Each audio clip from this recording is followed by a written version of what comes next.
Do you wish you could be the present mom you've always wanted to be, but still need to provide an income for your family? Are you tired of scouring the internet for legit jobs that will replace your income and that you can do from home in your PJs? Hey friend, welcome to the Virtual Assistant Mama podcast. I know you're over there Googling jobs for moms, legit work at home jobs, or start a side hustle, yet you can't figure out how to take that first step. So instead, you stay stuck, do nothing, or start random side hustles to try to make quick money. Becoming a virtual assistant is the answered prayer you've been waiting for. My name is Ariana, and I'm a former teacher turned work-at-home mom who replaced my teaching income as a virtual assistant in just 6 months. I did this by taking a step of faith and following the dream that God placed on my heart to be home with my babies. Mama, your dreams pale in comparison to God's dreams for you. Imagine offering services that light you up, working with clients who value you and pay you what you're worth, and having a job that works around your life and not the other way around. This is the podcast for you. It's time to take that first step. Are you ready? Here we go. Hey y'all, welcome back to the Virtual Assistant Mama podcast. I'm so excited because we're continuing our Week in the Life series here on the show where I bring on different people in the virtual assistant and just service provider world to share what a week in the life actually looks like for them. And our guest today is one of my favorites. She is a student from the Virtual Assistant Mama Academy. Her name is Pasillas. She's a virtual assistant with a social media manager and copywriter specialty. She's been doing this for 2 years. She's a rock star. She's a mama of 2, and she's just amazing. So welcome back to the podcast, Amber. We're so excited to have you. Thank you for having me. I'm so excited. Yay. So I would love for you to take a moment to introduce yourself. I know we've had you on the podcast before, but in case people haven't heard that episode, I would just love for you to tell them a little bit about you, what brought you into this virtual assistant world, a little bit about your personal life, whatever you want to share. Yeah, so I was a teacher for 13 years. I had my first daughter in 2019 and I got to stay home with her for quite a while because it was kind of at the end of the summer. And then when I went back shortly after, everything shut down because of COVID. And so I kind of got that whole first year with her and I really fell in love with being a stay-at-home mom. From there, I went back to school the next year, but it wasn't a normal school year. We were hybrid, online most of the year. And so I still got a lot of flexibility and was able to really be there for her. I was also pregnant with my second daughter. And so I ended up leaving at the end of the year because of maternity leave. And then the next year I was like, I have to find a way out. And I was researching and I came upon you on Instagram. And I signed up for your course. I binged it in like a month and I had my first client within the month after that. And I've never looked back. It's been definitely the best choice that I've ever made because I get to stay home with my babies and it's let me actually move across the country back to our home state of North Dakota, which is cold, but it's great because I get to stay here and really be there for my daughters. And that's definitely what I wanted out of life. So I see so many similarities in our stories. I mean, we both have kiddos about the same age. My daughter was born, I think, just before yours, the end of June.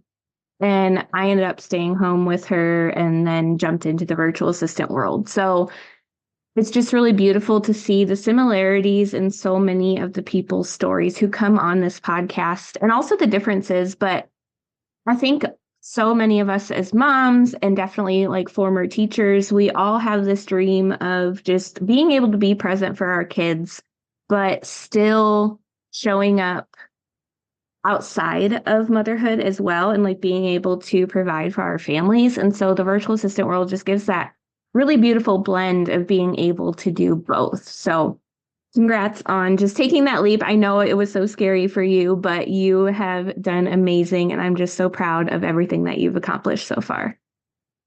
thank you. You definitely go into teaching thinking, oh, it's going to be like the perfect job for raising my family and having my kids in my classroom after school, before school, but it's just not the reality anymore. So can you talk to our listeners and tell them a little bit about like what kinds of tasks that you do throughout the week for your business, both for your own business to grow it, but then also what you do for your clients? Yeah, absolutely. So starting with like my business, throughout the week, I have lead generation tasks that I need to do to keep, new clients coming in. I'm constantly in Facebook groups providing value, checking in with different people that I've had conversations with. Same with on Instagram. I'm creating social media posts. I'm doing back end business tasks like sending invoices, doing client check-ins, client meetings, all of that kind of stuff. And then as far as my client work, you kind of mentioned that I'm a social media manager and copywriter. So I have a lot of writing that I do, a lot of blog posts each week. I create templates and landing pages on websites. I do a lot of SEO research and I schedule out content, connecting and engagement on social media. There's so many different things that I'm I'm doing throughout the week, and it's nice because it's a lot of variety and it keeps me busy, but not too busy. Yeah, it's nice when you pick a service that kind of has all these different components because you're switching through different things every day. And so it's hard to get bored. And if it's a task you don't love, you know that, okay, if I just bust this out today, I don't have to do it again for the next Yep. few days.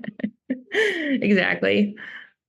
Awesome. So roughly how many hours a week would you say that you work? And can you also break that down of like how many hours you work on client work and then also for growing your own business? Yeah, so I try to stay around 20 or less hours a week. Usually it comes out to be 15 or 20, depending on what like time of the month it is. Because at the end of the month, I am creating content calendars and things for my clients where in the middle of the month, I'm not doing all of those extra things. So it kind of depends each week, but I try to stay under 20. And usually throughout the day, it's about 3 hours of client work. And then I try to put 30 minutes to an hour in my business every day just to help keep it moving forward. Okay, cool. And you do this with at least one kiddo at home, but do you work some days with both kiddos at home too? Yeah, so my oldest daughter actually goes to preschool just for 3 hours in the morning. So I have my 2-year-old home with me, and then we go pick her up, and I have both of them in the afternoons when I'm working too. That's amazing that you get to do this while having your kids home and just being present for them. I know you've got your 2-year-old in the background playing right now, so that's so cool. Yep, it's awesome. I've been able to see a lot more of their firsts and things that they're really passionate about and interested in grow that I wouldn't have seen working. Yeah. Yeah, because you're not with a 9 to 5, you're really only getting to be there, what, like 3, 4 hours a day for your kids. And a lot of that is like trying to get ready for the next day and doing dinner and bedtime. And so you're not really getting that quality time with them to really, really learn who they are. So that's another beautiful thing about this world is that you can pause work when you need to, and you can just pour into your kids when they need you and just be that present mom. So I love that. Yeah, absolutely.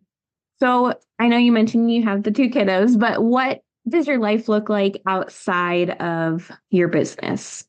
Yeah, so it's kind of normal mom life.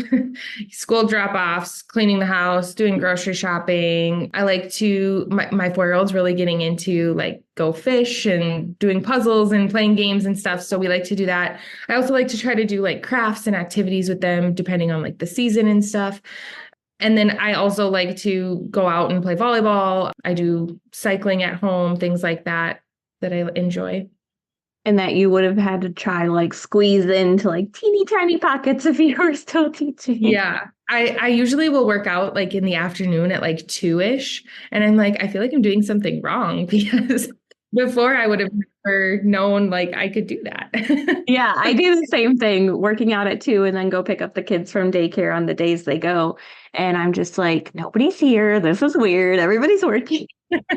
It's so, like when you took a sick day or a personal day when you were teaching and you're like, oh my gosh, there's this whole world going on outside of those walls of the school. And now I get to like be there for all of that. And I'm like, don't you people work? Like, why are you all at Costco at 10 o'clock?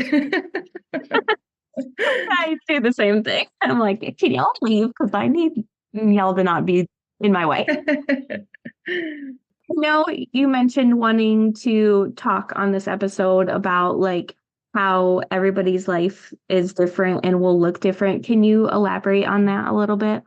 Yeah, absolutely. One of the things I still struggle with it a little bit, but I really struggled with at the beginning is I would follow other virtual assistants or social media managers and I'd be like, why are they getting all of this extra time? Like, how are they doing? Like, why does it look so different for them? And I feel like I'm struggling or I don't have enough time to get everything done.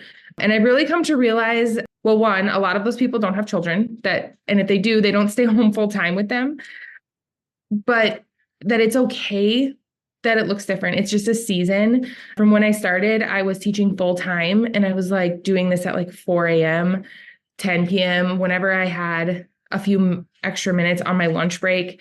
And now that I'm home full time, I have a few hours in the morning that I work and a few hours in the afternoon. And then I try to do anything I didn't finish in the evening after the girls go to bed. So I just want to like really let people know that it's not always going to be perfect and it's freaking hard, but it's also like the very best thing that I've ever done. Yeah. And what you're seeing on social media, that's what people choose to show. That's the highlight reel, right? Yeah, So you just have to remember that their life's not all cupcakes and butterflies either. They're just showing the best things. So even if it's a struggle, like just remembering your why and what you're doing this for, who you're doing this for, that's what keeps you motivated to keep working along on it every single day. absolutely. So, what are some resources that helped you in your journey into the virtual assistant world? Yeah. So your course was the absolute best thing that has ever happened to me. I share it with everyone because it really helped me set up my business and set it up legally and like all of those things that, I mean, I didn't go to school to be in business. I didn't really know anything about business. I definitely say your virtual assistant mama course is awesome. I've also found Megan Lamley. She has a salesy membership. She teaches you all about how to really sell your services and more of the marketing aspect. So that's been really great. And then I also have a life coach that I've been working with. It's Sandy Patterson or Hello Sandy Patterson on Instagram. And she's been great to just kind of be like my sounding board. She works with new businesses as well as moms that have left teaching. And she's been great too. Awesome. So, I will put the links that from the different programs you recommended in the show notes. I'll grab those from you after the recording, but I think that a lot of the listeners would love to check those out. So, I'll make sure those are included. Well, it has been so wonderful having you back on the show, Amber. I want to ask you a question that I asked every guest that comes on the show, and you answered this before, but your answer may be different this time in this episode. And it's if someone wanted to start their journey out of their 9 to 5, but it just felt too overwhelming to them, what would you tell them? So if it's on your heart, it's there for a reason. You need to at least look into it and baby steps. I didn't leave the classroom 2 days after I got my first client. It took me like a whole year and a half in order to leave fully. After the first year, I was able to go to part-time, but it's definitely baby steps and it's not just overnight. So just keep pushing. And if you really want it, you're going to prioritize it and make it happen. Amen. Couldn't agree more. All right. I would love for you to share where people can come and connect with you, learn more about you, and just become your best friend because you're awesome. Thank you. So I have my website finally set up, thanks to you, amberpasillas.com. And then I am on Instagram at the.social.amber. And you can also find me on Facebook, just Amber Pasillas. And yeah, I would love to connect with all of you and be able to chat and check in with everyone. Perfect. Well, thank you so much again for coming on and just really sharing a glimpse into what it looks like as a virtual assistant, social media manager, copywriter, and sharing the behind the scenes of like, yeah, it's not always beautiful, but there's a huge reason why I do this. And it's to be that present mom you've always wanted to be. So I'm really thankful for you for coming on and sharing that. Yes, of course. You're welcome. All right, y'all. Thank you so much for listening to this episode. And if you are interested in becoming a virtual assistant, please go check out my free workshop we have coming up. That's at arianavernier.com/free-workshop. You can find that link in the show notes. We've got that coming up, and Amber took that workshop and it helped her launch into this world. So I know it'll help y'all as well. Thank you so much for listening to this episode, and we will see you next time. Thanks so much for hanging out with me today. I would love to bless you with a free gift as a thank you. All you have to do is leave a review of the show on Apple Podcasts, take a screenshot, and send it to podcast@virtualassistantmama.com. I'll send you a code so you can snag my virtual assistant toolkit for free. And don't forget to come hang out with us in our free community, facebook.com/groups/virtualassistantmama. I'm so honored to support you in your journey to becoming a virtual assistant. Until next week, y'all, keep following the dreams that were placed on your heart so you can be the present mama you've always wanted to be.